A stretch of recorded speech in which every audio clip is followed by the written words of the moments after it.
संसद भवन में लोकसभा अध्यक्ष की कुर्सी के पास सेंगोल स्थापित होगा। उनके दाहिनी ओर।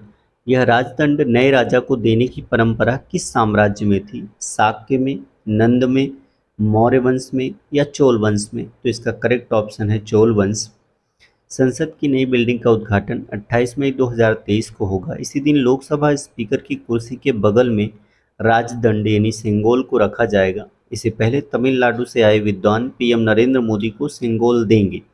यह चोल साम्राज्य में इस्तेमाल होने वाला राजदंड का प्रतिरूप है।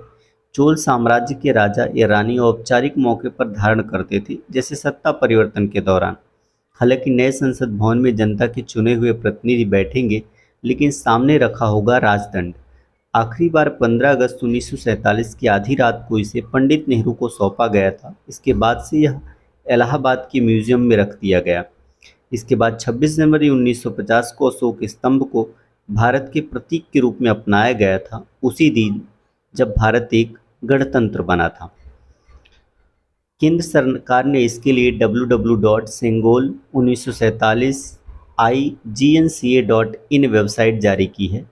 केंद्रीय गृह मंत्री अमित शाह का कहना है कि सेंगोल स्वतंत्रता की पूर्व संध्या पर भारत के पहले प्रधानमंत्री जवाहरलाल नेहरू को तमिलनाडु में थिरुवदुथुराई अधीनम मठ द्वारा दिए गए इस राजदंड को सौंपने की रस्म थी, जो वास्तव में अंग्रेजों से सत्ता के हस्तांतरण का प्रतीक थी और पवित्र थी।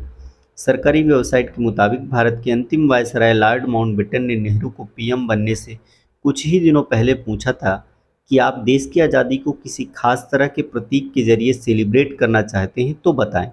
नेहरू ने भारत के जाने माने स्वतंत्रता सेनानी सी राजगोपालाचारी से चर्चा की। राजगोपालाचारी ने मद्रास के सीएम रह चुके थे। उन्हें नेहरू को राजदंड भेंट करने वाली तमिल परंपरा के बारे में बताया। इसमें राज्य का महायाजक यानी राजगुरु नए राजा को सत्ता ग्रहण करने पर एक राजदंड भेंट करता है। परंपरा के अनुसार यह राजगुरु थिरुवदुथुरई अधीनम मठ का होता है।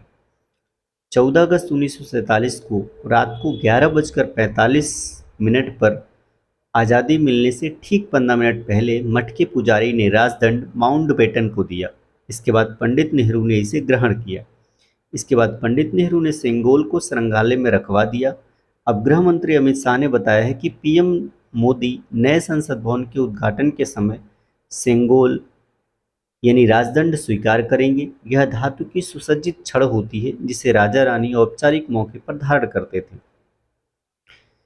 सत्ता हस्तांतरण का प्रतीक के रूप में सेंगल का प्रमाण हालांकि अस्पष्ट है, फिर भी समाचार रिपोर्ट के मुताबिक कहा गया है कि राजदंड सेंगोल की इस प्रस्तुति को नेताओं और तत्कालीन सरकार द्वारा सत्ता के प्रतीकात्मक हस्तांतरण के रूप में माना गया था।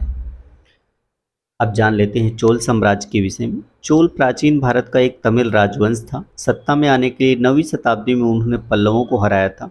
दक्षिण भारत में और पास के अन्य देशों में तमिल चोल शासकों ने 9वीं शताब्दी से 13वीं शताब्दी के बीच शक्तिशाली साम्राज्य का निर्माण किया। चोल शासन के संस्थापक विजयालय थे। उन्होंने 9वीं शताब्दी में इसकी स्थापना की थी। हालांकि इनका शुरुआती प्रभाव 3री शताब्दी से भी माना जाता है। बाद में 985 ईस्वी में राजा राज चोल राजा बने, जो सबसे शक्तिशाली चोल राजा माने गए। राजेंद्र चोल के शासनकाल को चोलों का स्वर्ण युग कहा जाता है। चोल साम्राज्य ने अपनी इसी मजबूत नौसेना के बल पर समुद्री प्रांतों के आसपास के स्थान अपने शासन में शामिल कर लिए थे। इनमें Maldives, Sri Lanka, Malaysia, Thailand, Vietnam, Cambodia, Indonesia, Philippines, Singapore जैसे तमाम देश शामिल थे। साथ ही वो चीन के साथ भी उनका व्यापार होता था। सेंगोल चोल साम्राज्य में इस्तेमाल होने वाला राजदंड है।